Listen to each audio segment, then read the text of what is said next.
No vídeo de hoje a gente vai ver algumas verdades sobre emissoras que parece lorota, mentira das braba, mas por incrível que pareça é verdade.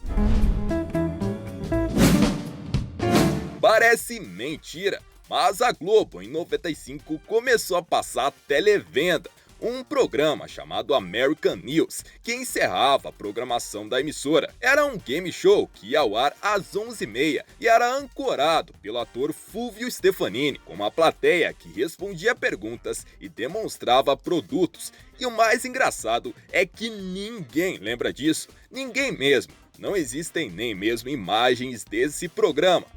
Acredite se quiser, mas o Silvio Santos tentou comprar novelas da Bandeirantes para passar no SBT. Isso rolou lá em 1990. A primeira novela a ser exibida seria Os Imigrantes, de Benedito Rui Barbosa, um dos maiores sucessos da Band, e bem no horário nobre do SBT. Isso segundo reportagem do Jornal do Comércio, mas por alguma razão isso acabou não rolando. Fazer o quê, né?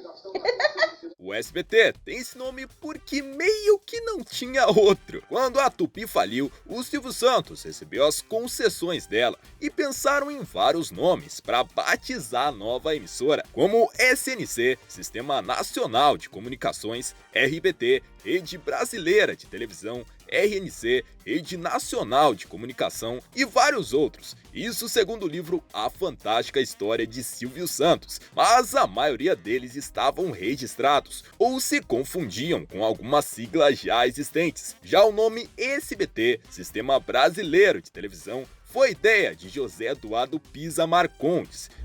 Quando a manchete já estava toda ferrada, Adolfo Bloch decidiu pedir ajuda a um velho amigo, o Roberto Marinho, dono da Globo. Eram 2h da tarde de uma terça-feira. Ele foi sozinho ao encontro, apenas com seu motorista, e voltou de táxi. Ele disse que esperou 4 horas, e quando ele entrou na sala, o Roberto Marinho tentou falar primeiro, mas o Adolfo foi mais rápido. Doutor Roberto, eu preciso de ajuda. Roberto Marinho, então, demorou uma eternidade para responder. Adolfo, há 10 anos eu estou esperando você retornar o meu telefonema. Passar bem. E a secretária levou Adolfo até a porta. Mas que telefonema é esse que o Roberto falou? Em 1984, a Manchete transmitiu o Carnaval com exclusividade. Roberto Marinho, na ocasião, ligou várias e várias vezes para o Adolfo, querendo uma solução compartilhada, um pool de transmissão entre as duas emissoras, ou algo assim, mas o Adolfo não atendeu o telefonema. Essa história parece mentira das braba, mas por incrível que pareça é verdade, tudo realmente aconteceu. Ela consta no livro Irmãos Karama Bloch, que narra toda a história da família Bloch.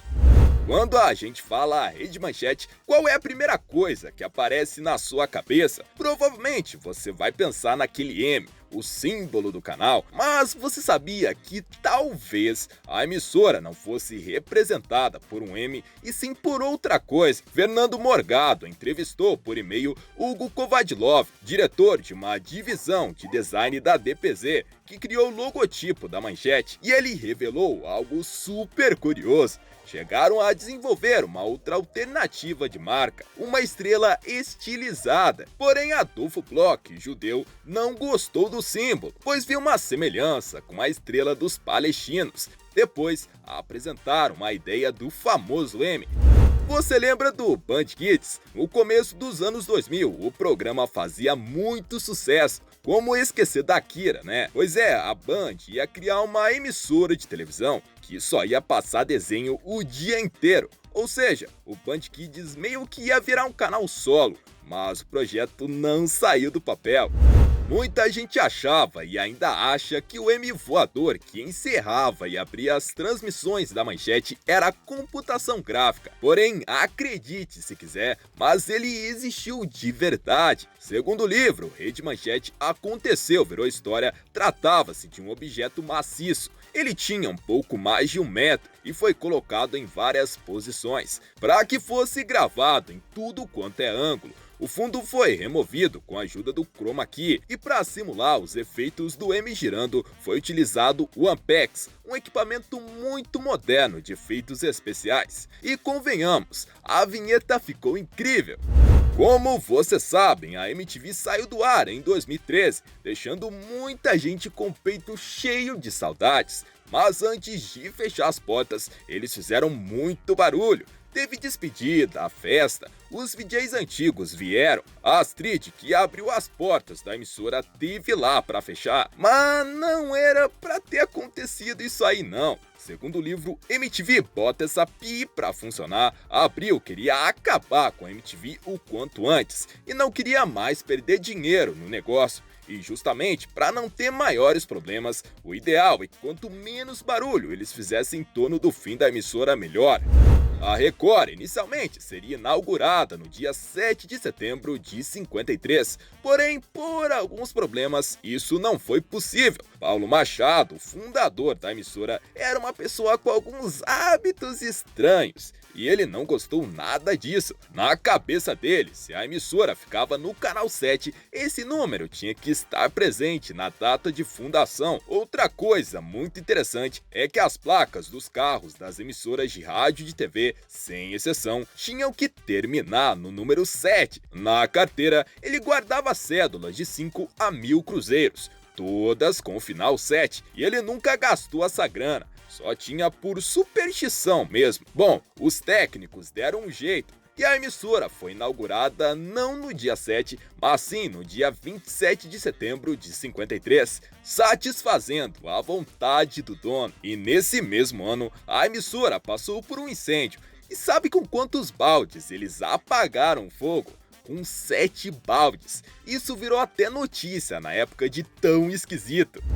Em outubro de 2000, a recém-nascida Rede TV chegou a ter 550 títulos protestados, pedidos de falência, ações judiciais, enfim, uma carreira de processos. E o mais bizarro de tudo é que eles contrataram 20 estagiários de direito para dar uma limpada no nome dela. A missão deles era bater perna nos cartórios aí da vida atrás de certidões negativas de débito e dar baixa em dívidas da emissora em cadastros de empresa e serviços de proteção ao crédito. Em 2014, o Danilo Gentili foi pro SBT, onde apresentaria o De Noite. Pois é, mas você sabia que não era pro programa dele ter esse nome, e sim outro muito bizarro. Danilo simplesmente sugeriu que o programa se chamasse Jô Soares 11:30 com Danilo Gentili. Sim, teria o nome do Jô ali. Mas a diretoria da emissora pensou melhor e decidiu rejeitar a ideia do Danilo. O autor de novelas Gilberto Braga decidiu escrever em 2001 uma novela que se chamaria Fama. A protagonista seria uma jornalista e a novela teria muitas cenas dessa tal jornalista no ar.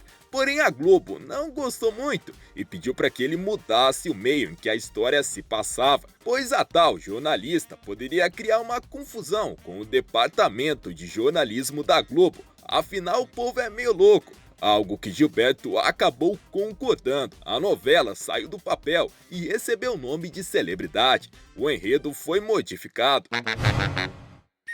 E esse foi o nosso vídeo de hoje. Esperamos que vocês tenham gostado. Deixe um gostei bonito aí embaixo e até o próximo vídeo. Tchau!